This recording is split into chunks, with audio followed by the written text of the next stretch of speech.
Hello guys, আজকে সকাল সকাল কিন্তু আমার সব স্টুডেন্টরা চলে এসেছিলো আমাকে কালার লাগাতে। আর যেই ভিডিও শুরু করেছি সে এমনি দৌড় মেরেছে। এগুলোতে পা না লাগে, এগুলো পুরো ভূত করবি না, ভূত কর। চাকের ওখানে রাখবে, চাকের ওখানে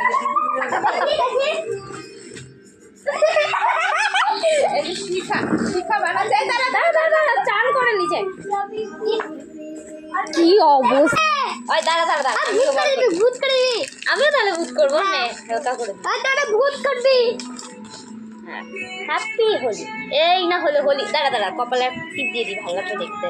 লাল টিপ পরিয়ে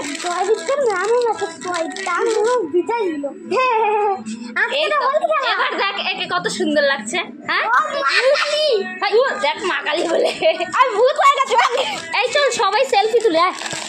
সবাই এসে কালার লাগিয়ে তো ভূত করে দিয়েছে। তারপরে কিন্তু আমি একটুখানি হেল্প করছিলাম যারা ঠাকুর বানাচ্ছিল ওই দাদুদেরকে। ওনারা খেতে গেছিলো তো আমাকে বললো আমাকে একটু হেল্প কর, আর আমিও ওই হেল্প করতে চাইলাম, তাই ফটাফট শুরু করে দিলাম ওনাদের কাজে হেল্প করার জন্য। আর সত্যি বলতে এগুলো বানাতে কিন্তু যতটা ইজি মনে হচ্ছে ততটা ইজি কিন্তু না।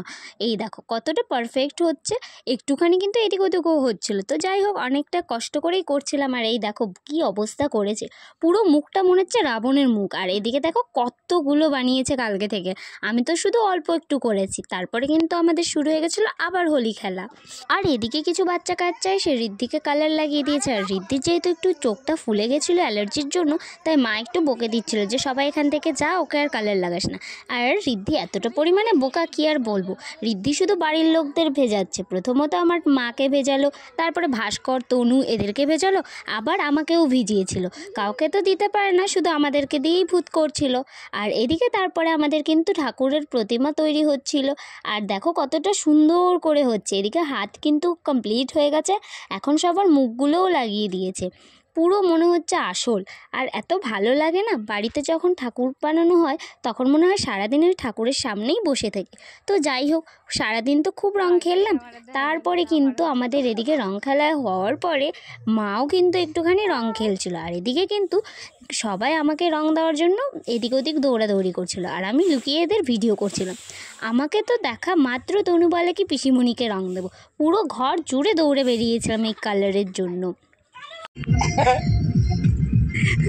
মামি যাই ডাকে দিয়েছে না, আমি দেখি রং খেলাছিলাম বাড়ি এসে আমরা মার অবস্থা কি দিয়ে যাও।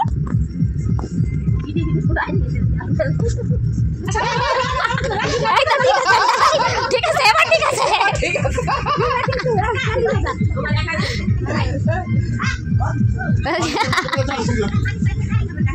ঠিক আছে একদম। এদিকে তো মাকে কালার দিয়ে একেবারে ভূত করে দিয়েছে। তারপর মা একটুখানি মুখটা ধুয়ে এসে আবার কিন্তু আমার বিষ্ণু কাকু হয় তাকে মাখাতে গেছে, কিন্তু তাকে একটুখানি মাখাতেই বলছে না হয়ে গেছে। তো মা যাই হোক মাখালো না, ঠিক করে চলে আসলো। এবং তারপরে কিন্তু এই যে আরেক বৌদি যে একেবারে ভূত করে দিয়েছে, তবে আবির দিয়ে ভূত করেছে। এমনি যে কালারগুলো হয় না জল দিয়ে গোলানো, সেগুলো কিন্তু দেয়নি। তবে যাই হোক, সেটা দিয়ে কিন্তু পুরোটাই ভূত করে দিয়েছিল। আর এদিকে তো প্রচুর পরিমাণে রং খেলা হলো, তারপরে মুখ টুক ধোয়া হয়ে গেছে। তারপরে বিকালের দিকে কিন্তু এই কয়েকজন কাকু এসেছিল আমাদের ঠাকুরের প্রতিমা দেখতে, আর সেই নিয়ে একটুখানি গল্প আড্ডা হলো। তো আজকের মতো এতটুকুই, দেখাচ্ছে নেক্সট ব্লগে।